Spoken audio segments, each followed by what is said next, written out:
series to the test, because just as I leaned back and they put the gas on my face, the last thought I had was, I'll get through this. It won't be quick, and it won't be painless. So if you don't like the sermon, you can blame them. If you do like it, you can blame them too. You have an outline in your handout if you'd like to pull it out and follow along. If you're watching online, I invite you to click the YouVersion button. Join us online. Welcome to all of you in the overflow rooms. May God's blessings be upon you as well. We're going to open our Bibles to Genesis 39. After we say a prayer, we'll get right to work. For your mercy that kept us all week, we give you thanks, and for your mercy that sustains us even now. We bless you. Forgive, please, the sins of the one who speaks. They are many. And may we see Jesus and just Jesus. Through Christ we pray. And all the church said. A middle-aged couch potato received a gift from his wife, a week of private workout lessons at the local health club.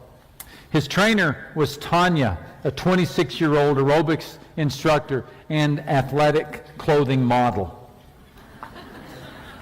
He documented the outcome in an exercise diary. Day 1. Started the morning at 6 a.m. Tough to get up, but worth it when I arrived at the health club and Tanya was waiting for me. She's something of a goddess, with blonde hair and a dazzling white smile. Tanya was very encouraging as I did my sit-ups, though my gut was already aching a little from holding it in the whole time I was talking to her. This is going to be great. Day 2. Took a whole pot of coffee to get me out the door, but I made it. Tanya had me lie on my back and push this heavy iron bar up into the air. And then she put some weights on it. Legs were a little wobbly on the treadmill, but I made it. Her smile made it all worthwhile. Muscles feel great. Day 3. The only way I can brush my teeth is by laying the toothbrush on the counter and moving my mouth back and forth over it. Driving was okay as long as I didn't try to steer. Tanya was a little impatient with me and said that my screaming was bothering the other club members. Day 4. Tanya was waiting for me with her vampire teeth in full snarl. I can't help it if I was an hour late. It took me half an hour late. It took me that long just to tie my shoes. I hid in the men's room until she sent Biff looking for me. Day 5. I hate Tanya. I hate Tanya more than any human being has ever hated any other human being in the history of the world. If there was any part of my body not in extreme pain, I would hit her with it. She thought it would be a good idea to work out my triceps. Well, I have news for you, Tanya. I don't have triceps. Day 6. Got Tanya's message on my answering machine, wondering where I am. I lacked the strength to use the TV remote control, so I watched 11 straight hours of the Weather Channel. Day 7. Well, that's the week. I'm so glad it's over. Next year, maybe my wife will give me something a little more fun, like a root canal or a kidney stone.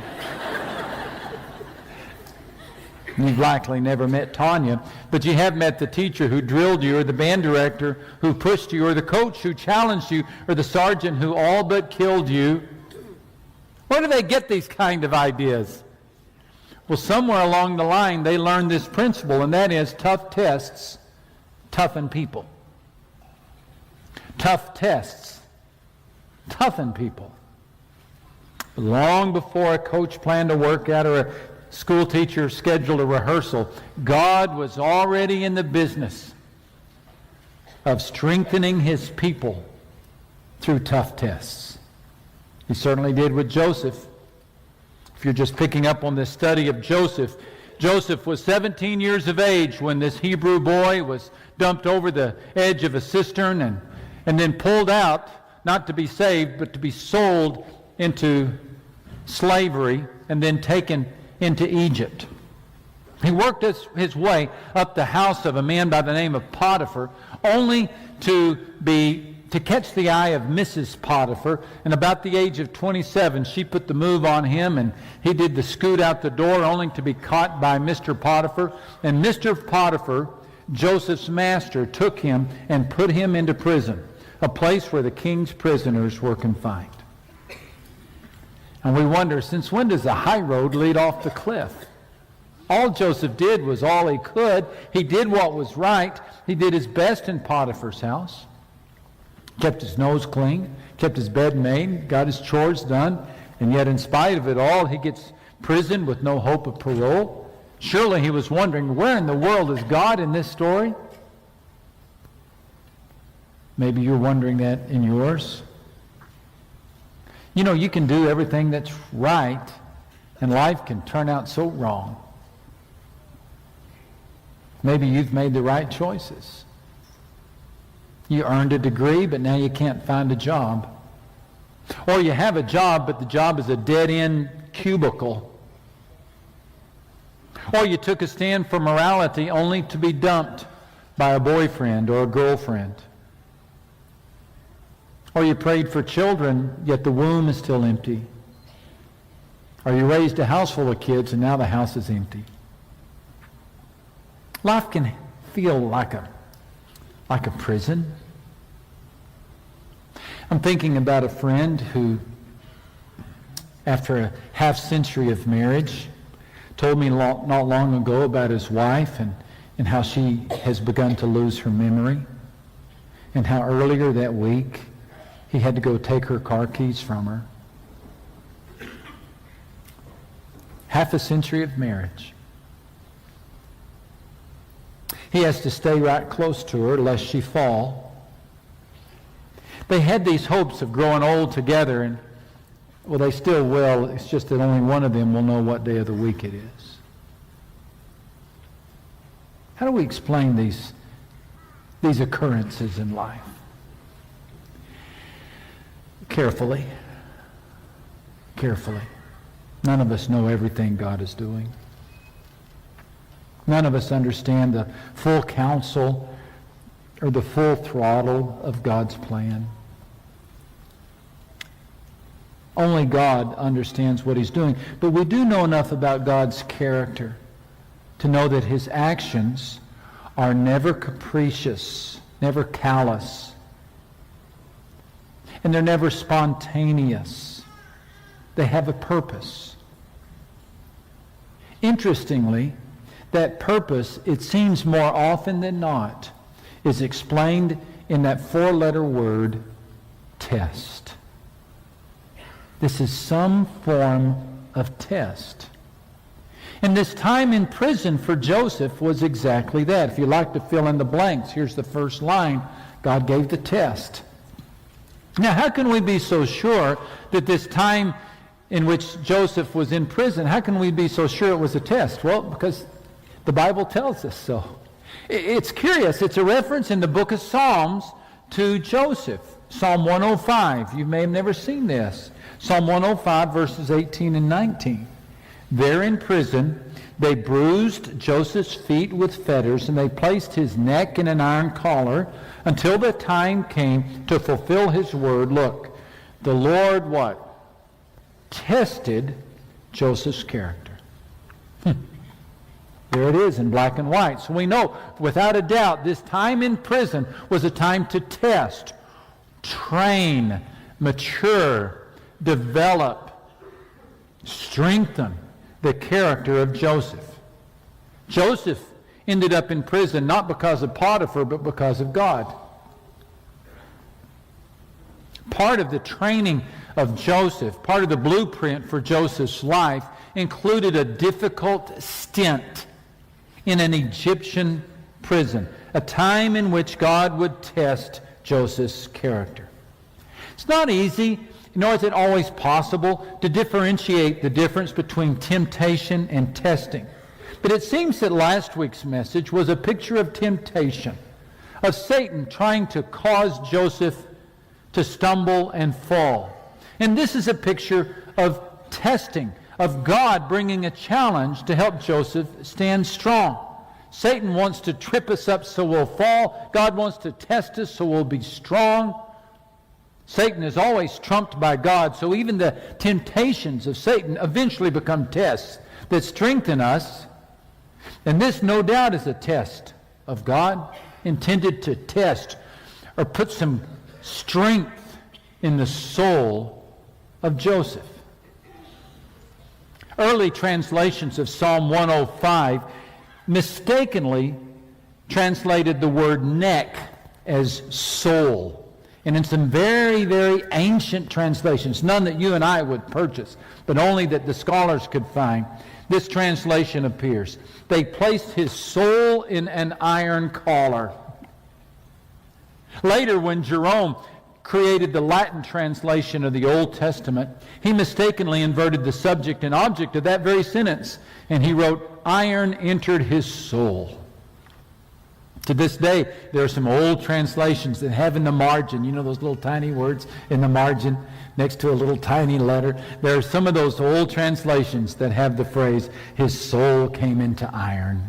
The translation is poor and long since been corrected, but the message is real, and that is in the prison, God was depositing some iron in the soul of Joseph. This was a test. And when God gave the test, look what happened. Joseph passed it. Joseph passed the test. And the keeper of the prison committed to Joseph's hand all the prisoners who were in the prison. And whatever they did there, it was his doing. This was a test. Remember, God was looking for a man of high character to whom he could entrust the entire population of a soon-to-be famine-struck world. Now, where do you develop a character like that? Well, you might begin in Potiphar's household, in which for 10 years he oversaw the estate, of Potiphar. And then you might continue that training in an Egyptian prison. Because it's one thing to oversee the willing servants of Potiphar, something else entirely to oversee the unruly prisoners of an Egyptian prison. Now at this point, when the prison warden came to Joseph, he could have just crossed his arms and he said, all right, you want me to head up this crew? You can forget it. I headed up the crew over there in Potiphar's house, and look what it got me. Prison stint. I'm just going to sit here and be quiet. But that's not what Joseph did. He didn't complain. He didn't criticize. He stayed positive. When he was given a task, he took it. You might say he passed the test. If you read the text, you know that two of the people in that prison came from the king's court, a butler and a baker. One morning, Joseph noticed that both men were sad. Again, Joseph could have dismissed their expressions. What concern was their sorrow to him? Who cares if they were sullen? Who cares if they were bitter? Joseph, however, took an interest in them. In fact, the first recorded words of Joseph in prison are terms of kindness. He said, "Why do you look so sad? Why do you look so sad?" I don't know about you, but I think compassion would be a suitable quality for somebody who's about to be put in charge of feeding the whole world. Joseph passed another test. When he saw a hurt, he addressed it. As the story goes on, the butler and the baker were disturbed by their dreams. In his dream, the butler saw a vine with 3 grape-bearing branches. He pressed the grapes and gave them to the king. The baker dreamed about the bread, 3 basketfuls on his head, and then they were eaten by the birds. Joseph listened to the dreams, and he told the butler, he said, "Well, I've got good news for you." He told the baker, he said, "I've got bad news for you." To the butler, he said, "You'll be out in 3 days." To the baker, he said, "You'll be dead in 3 days." One gets a new start, the other gets a noose around the neck. Another test. Well, Psalm 105 said this is a test. Maybe the test was, could Joseph be trusted to share the news, both good and bad, if God gave it to him? If God told him to tell Pharaoh, you can expect 7 years of abundance and then 7 years of famine, could Joseph be trusted to deliver both the good news and the bad news? Apparently he could. Because when God gave him a message, he shared it. The good news with the butler, the bad news with the baker. Test, test, test. You know, this looks like a prison, doesn't it? Smells like a prison, sounds like a prison. But if you were to ask the angels who are looking down from heaven and say, where's Joseph? They would say, oh, he's in a testing time.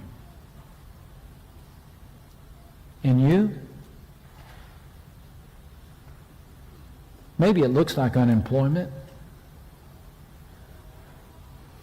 Maybe it feels like rehab. Maybe it sounds like a hospital. But I'm wondering for some of you, if we could ask the angels, where is she? They would say, oh, she's in training right now. She's in a time of testing. Perhaps you have seen waiters or waitresses. Maybe you've even worn a little name tag that has your name, but then beneath it, it says, in training. God gives those out too. And he looks at us and he says, okay, it's time for a time of testing. It's time for a time of training. If you are in a time of training, a time of testing, then you've probably already had this thought, and that is, God must not love me anymore. He must not care for me anymore. He's turned away from me, because our initial reaction to a time of testing is we assume that means the absence of God, but just the opposite. He has his eye on you. He sees what you're going to need tomorrow, or what the kingdom is going to need tomorrow, and he gives it to you today by taking you through a time of testing. Did you know that the Hebrew word for test comes from a Hebrew verb that means to see or to look intently? So, to pass through a time of test is to be in the eye of God, in the gaze of God. Think about this. The creator of the universe has said, oh, I've got a special task for that person, so I'm going to pass them through a time of testing, so that when the test comes later, the strength will be there today. By the way, did God have the right to do this to Joseph? Change the question. Does God have the right to do this to you? He is the potter,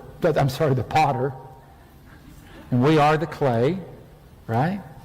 He is the shepherd, and we are He's the vine dresser, and we're the vine. He's the author, we're just the words. He's the teacher, we're just the student. He's the creator, we're the created. A good prayer for us to learn to pray is, God, do not stop this struggle until you have accomplished everything you want in my heart during this time of testing. Friend, you're going to get through this.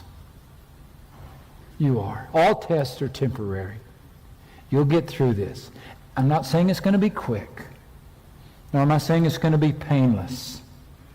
But if God can make a prince out of a prisoner, if he can draw and hone a hero out of a hole, don't you think he can do something with this mess in which you find yourself? Of course he can. But in the meantime, you have to do your part. What's your part? Here it is. Take the test.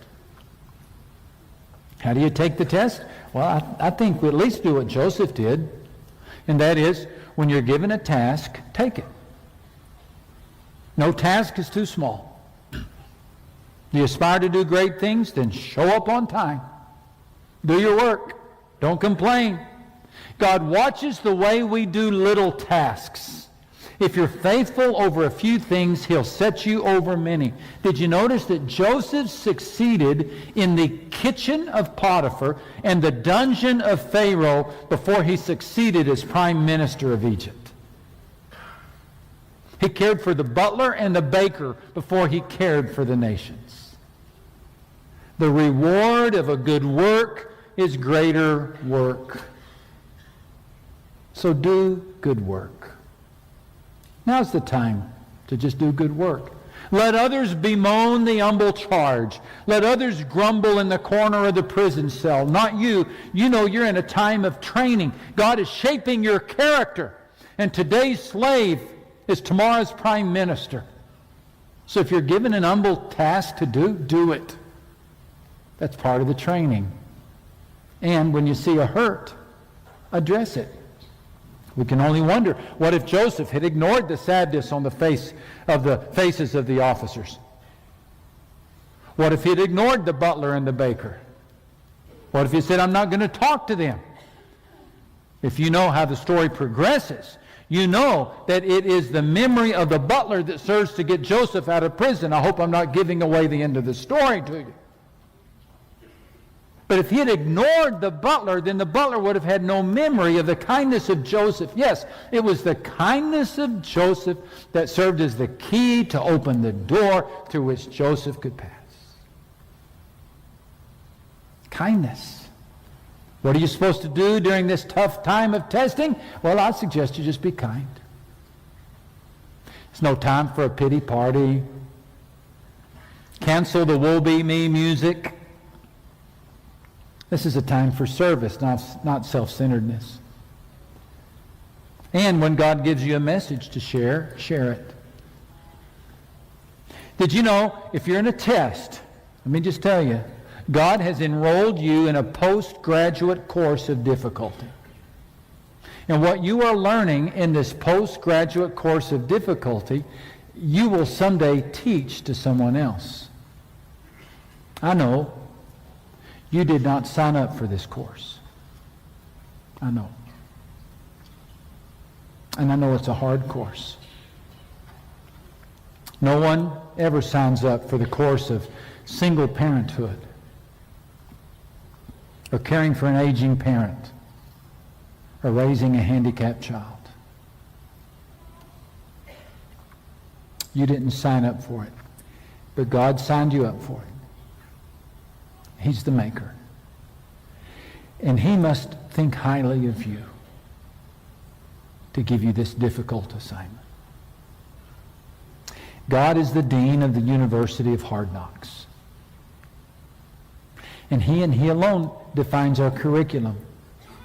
And sometimes he gives us these tough assignments so that we in turn can teach others. Have you ever seen this verse in 2 Corinthians chapter 1, verses 4 and 5? God comes alongside us when we go through hard times. And before you know it, he brings us alongside someone else who is going through hard times so that we can be there for that person just as God was there for us. Here's what I'm wondering. That maybe this tough time you're going through has nothing to do with you, but has something to do with someone else. So that when they go through it, you can give a word of encouragement to them. Henry Ward Beecher, celebrated preacher of over 100 years ago. Of the many stories he tells, I love the one in which he reflects on growing up in a very poor home. His father was a pastor just as he. He was raised in a family of 11 children, and the father was living or trying to live off of a salary of $800 a year. He remembers the poverty. He writes, how ministers ever lived in those times I cannot conceive. I remember that at the table one time my father was drinking his tea in his way, having poured it into a saucer to cool and then resting his two elbows on the table. Mother sat opposite, murmuring in her sweet, refined, gentle, sad way that the bills were due, that she had no money, that indeed she did not see how they could get along, that for her own part she expected to die in the poorhouse. At that, my father dropped his hand to the table, and his eyes sparkled. Something was coming. My dear, he said, I have trusted God now for 40 years, and he has never forsaken me. I am not going to begin to distrust him now. That woke me up. It was better than the catechism. It sank into me. And during my earlier life, when I went through similar perils of sickness and poverty and all forms of limitation and trouble, I never lost sight of that single scene. That sentence was never out of my ears. I trusted God for 40 years, and I'm not going to distrust Him now. I wonder if the test of the Father wasn't for the sake of the Son. I wonder if the test of Elder Beecher wasn't for the sake of Beecher Jr., so that Beecher Jr. would remember the faith modeled for him by his father. And I wonder if your test isn't for someone else, so that that coworker, that neighbor, that wife, that child, that grandchild, somebody might see you suffer with dignity and nobility and remember how you modeled the message of God in their lives. Agnes did this. When Agnes was a young girl, she gave her heart to God, and she was on fire for her faith. She left her family, she left her home, even left her country. She became a missionary. She gave God everything, and in exchange, God gave her a test of loneliness. She felt as if God had left her. She wrote in her journal, "Deep down there is nothing but emptiness and darkness. My God, how painful is this unknown pain. I have no faith." But still she worked and served, and she even smiled. But on and off, for 50 years, she felt this depressing isolation, this secret pain. Only later in her life did she come to understand that this pain, like Joseph's prison, was a part of God's plan. She said this loneliness was her way to better understand, quote, the hungry, the naked, the homeless, the crippled, the blind, the lepers, and all the people who feel unwanted. God was teaching her compassion so that she, Agnes, or we call her Mother Teresa, could have more compassion on the people for whom she cared. She came to see it as part of her call. Could I close by inviting you to do the same? See this time of testing not as an interruption to your life, but as preparation for your life. Not as a suggestion that God isn't here, but no, as proof that He is. Not as a question of your legitimacy, but as proof of your legitimacy. God does promise to use this mess for something good. This trouble you're in isn't punishment, it's training. The normal experience of children. God is doing what is best for us, training us to live God's holy best. We've put together a little declaration of faith. As it appears on the screen, I invite you to fill your lungs with air and your heart with hope, and let's declare it together, shall we? By God's power, I'll get through this. It won't be painless. It won't be quick. But God will use this mess for good. I won't be foolish or naive, but nor will I despair. With God's help,